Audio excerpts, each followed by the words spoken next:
Goat Simulator 3 is a new game released on November 17th, 2022, where you, the player, are a goat.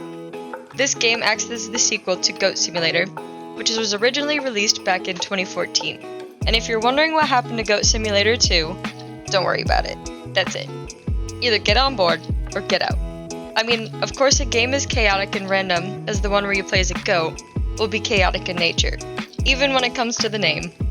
For a game as chaotic as this, we will definitely need to have some chaotic mechanics that could assist us in becoming the best goat there ever was, or ever will be. Some mechanics this game brings are jumping, climbing, headbutting, buying, butt scratching, lick and drag, which are all basic goat skills that we will utilize to be, well, goats. But if we want to be a great goat, let me tell ya, this game comes with so many more mechanics. We have ragdolling, driving, and grinding. This game even lets you ride a bicycle, with an interesting balancing mechanic, which is a lot harder than it looks.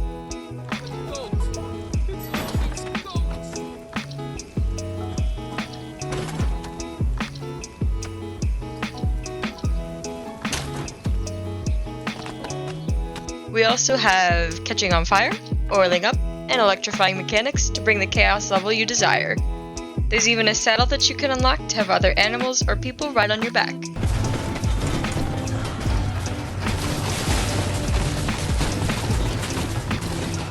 Now, since we're on the subject, let's talk about the customization in this game. I mean, it's crazy how much they allow you to customize. For starters, this game allows you to be any type of goat you want. You can change your fur, horns, or body. You can also choose some accessories from masks or glasses, shoes or hooves, and things that carry on your back. Some items you can unlock by using the in-game currency to purchase them. Other items you unlock by finding them hidden throughout the world. You can get in-game currency by completing some quest lines, or by beating the crap out of an ATM machine. Previously, I had mentioned the saddle. This is an item that you unlock by exploring the world, and is one of the items that adds extra mechanics to your gameplay. Overall, the customizations are pretty limitless here. I mean, you can be a panda goat, you can be a lava goat, just don't forget to get those tiny nubs for horns, those cool hooves, and your favorite celestial wings, and you're good to go out in the world and cause some much needed havoc. Speaking of the world, this game's map does a whole lot while not necessarily being all that big. It showcases farmlands, city areas, suburbs, zoos, warehouses, factories, beaches, and even additional islands. This map does also showcase plenty of references to other games, brands, TV shows, and movies.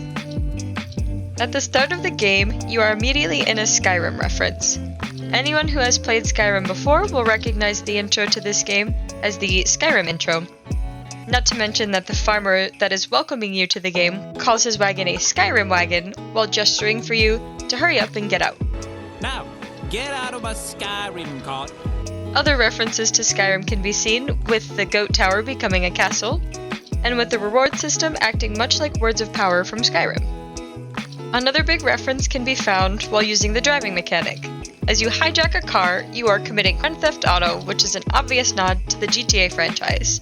The world seems to also be a nod to this franchise since it contains satirical versions of real-life comparisons like IKEA,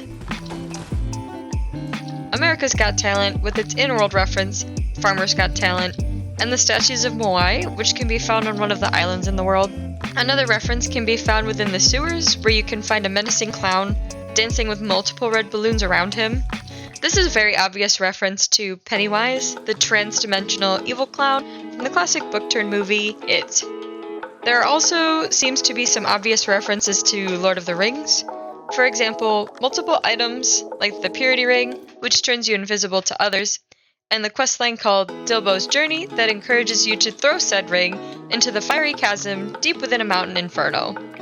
It's safe to say that there are plenty more references hiding throughout this game, but these are just some of the few references that I found while playing for my first time around. At the end of the day, Goat Simulator 3 is a really fun game that knows how to bring the player into a fun, exciting world.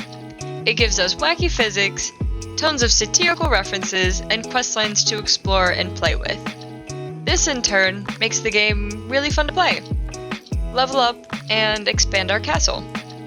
Since there's no standard storyline, this makes it so that the gameplay doesn't feel like a grind, and it's really easy to unlock everything, allowing the player to unlock stuff just by messing around, and in turn just to have fun. So next time you just feel like causing some havoc, try to play Goat Simulator 3. All you need to do is run around unlocking stuff and see what chaotic nonsense you can get yourself into. Thank you all for watching, and I hope to see you guys in the next video.